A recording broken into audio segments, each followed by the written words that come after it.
जी, अस्सलाम वालेकुम dear viewers.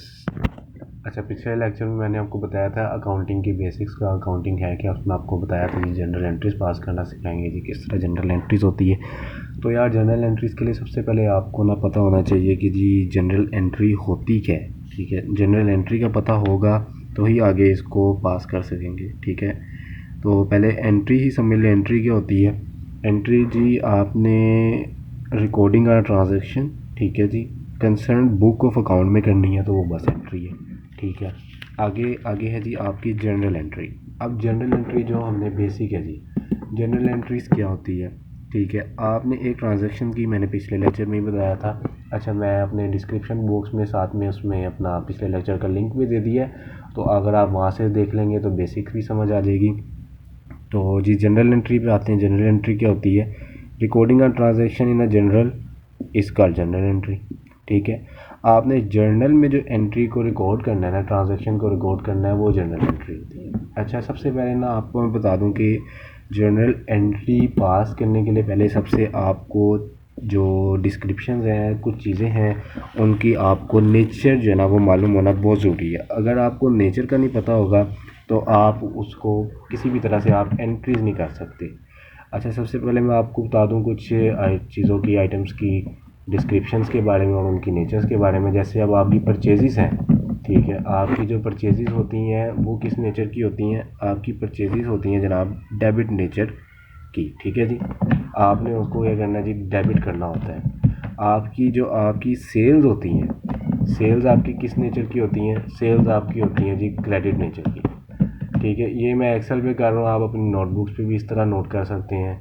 आप अपने अगर एक्सेल की फाइल बनाना चाहते हैं वो भी नोट कर सकते हैं, तो आप इस तरह कर सकते हैं। आगे मैं आपको बता देता हूँ जी, एक्सपेंस। अगर आपके एक्सपेंसेस हैं तो एक्सपेंस किस नेचर के होते हैं? एक्सपेंसेस आपके होते हैं डेबिट नेचर के। अच्छा, ये एंट्रीज पास नहीं हो रही हैं, ये जनरल एंट्रीज नहीं है, ये सिर्फ आपको बताने के लिए जनरल एंट्रीज की नेचर क्या है, बेसिक क्या है। अगर आपको ये पता होगा तभी आप जनरल एंट्रीज पास कर सकेंगे। आगे जी, इनकम क्या होती है? इनकम आपकी क्रेडिट होती है। ठीक है, फिर उसके बाद आपकी परचेज रिटर्न। एक तो परचेज थी ना, अब अगर परचेज जो है वो परचेजेस आपकी रिटर्न हो रही हैं, वापस आ रही हैं। आपने पहले किसी को परचेज़ किया, वो कहता है जी आपका माल नहीं ठीक, आपकी जो आपने मुझे सप्लाई की है वो नहीं ठीक है, आप ये रिटर्न कर लें, वापस कर लें। तो आप अपनी बुक ऑफ अकाउंट्स में क्या उसको मेंशन करेंगे, किस नेचर से करेंगे? क्या वो डेबिट होगी, क्या वो क्रेडिट होगी? तो वो आपको पता होना चाहिए। परचेजेस डेबिट होती हैं और परचेजेस रिटर्न है वो क्रेडिट होती हैं।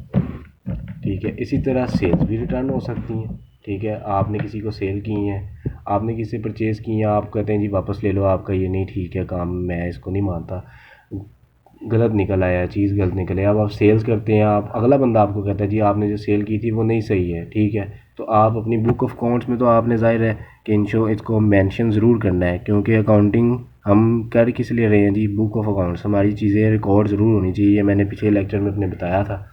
ठीक है जी, अब मैं ये जी सेल्स रिटर्न की बात कर रहा हूँ, तो सेल्स रिटर्न आपकी डेबिट होंगी। ये साथ साथ चाहे नोट करते जाएं। ठीक है, और आपकी इनकम के बारे में बता दिया। एसर्स आपके क्या होते हैं जी? एसर्स आपके डेबिट होते हैं। ठीक है, लाइबिलिटीज़ आपकी क्रेडिट होती हैं। ये आपको पता होना चाहिए। अगर ये पता होगा तभी आप अपनी अकाउंटिंग का स्टैंडर्ड एक बना सकेंगे, नहीं तो फिर इस ये बेसिक है, अदरवाइज़ अकाउंटिंग जो है वो फिर आपको नहीं समझ आएगी। ये पहला स्टेप है, ये समझ लेंगे तो आपके लिए आगे वाली जो जनरल एंट्रीज है वो बड़ी आसान हो जाएंगी। अच्छा जी, बिजनेस में कैपिटल होता है, तो कैपिटल क्या होता है आपका? कैपिटल भी आपका क्रेडिट ही होता है। ठीक है, उसके बाद ड्राइंग्स होती हैं। ड्राइंग्स क्या होती हैं? ड्राइंग्स आपकी डेबिट होती हैं। अच्छा, ड्राइंग खर्चा नहीं होता, ड्राइंग जो है वो ओनर अपने बिजनेस से जो पैसे विड्रा करवा ले उसको ड्राइंग कहते हैं। ठीक है, तो जो डिस्काउंट अगर आप किसी को दे रहे हैं, तो डिस्काउंट अगर आप जैसे कोई आप किसी को सेल कर रहे हैं, आप कहते हैं जी मैं 50,000 की सेल है तो मैं आपको जी इसके ऊपर 5% डिस्काउंट दे दूंगा, 10% डिस्काउंट दे दूंगा, 2% अपने आप उससे देखते हैं। तो डिस्काउंट जो आप अलाउ करते हैं ना, वो भी एक किस्म का आप समझ लें आपका खर्चा ही होता है। क्योंकि वो आप उसको पैसे कम करके दे रहे हैं तो आप इसको खर्चा ही रखें। तो आप इसको क्या करते हैं जी, एक्सपेंस चूँकि डेबिट होता है तो ये भी डेबिट ही होगा। आप डिस्काउंट अगर किसी से आप परचेजेस कर रहे हैं वो आपको डिस्काउंट दे रहा है, ठीक है, तो फिर आगे इसको देखना डिस्काउंट क्या है, रिसीव हुआ है तो डिस्काउंट रिसीव्ड आपका क्या होगा जी, डिस्काउंट रिसीव्ड आपका क्रेडिट होता है, क्योंकि इनकम मैंने आपको बताया इनकम क्रेडिट होती है। ठीक है, ये कुछ चीज़ें थी। अब अकाउंटिंग से अब आपको पता होना चाहिए जी रिलेटेड के अकाउंटिंग नाम किस चीज़ का है। जब तक आप जर्नल एंट्रीज बनानी है ना तो आप एक चीज़ को डेबिट करेंगे, दूसरी चीज़ को आपने क्या करना है, क्रेडिट करना है। अकाउंटिंग नाम है जी ड्यूअल एस्पेक्ट कॉन्सेप्ट का, ठीक हो गया। ड्यूअल एस्पेक्ट कॉन्सेप्ट जो है आपका, यही आपकी अकाउंटिंग का बेसिक है कि आपका जो डेबिट है वो किसके बराबर होना चाहिए, वो बराबर होना चाहिए आपके क्रेडिट के। कि अगर आपके 2 रुपये जो है वो डेबिट हैं तो 2 रुपये ही आपके क्रेडिट भी होने चाहिए, फिर ही आपका अकाउंटिंग का स्टैंडर्ड बनेगा। अदरवाइज़ ये नहीं कि 2 रुपये डेबिट है तो आप क्रेडिट किसी चीज़ को ना करें या क्रेडिट एक चीज़ को कर दें, नहीं, आपने क्या करना है जी, ड्यूअल एस्पेक्ट, दोनों सेम होने चाहिए, ठीक है।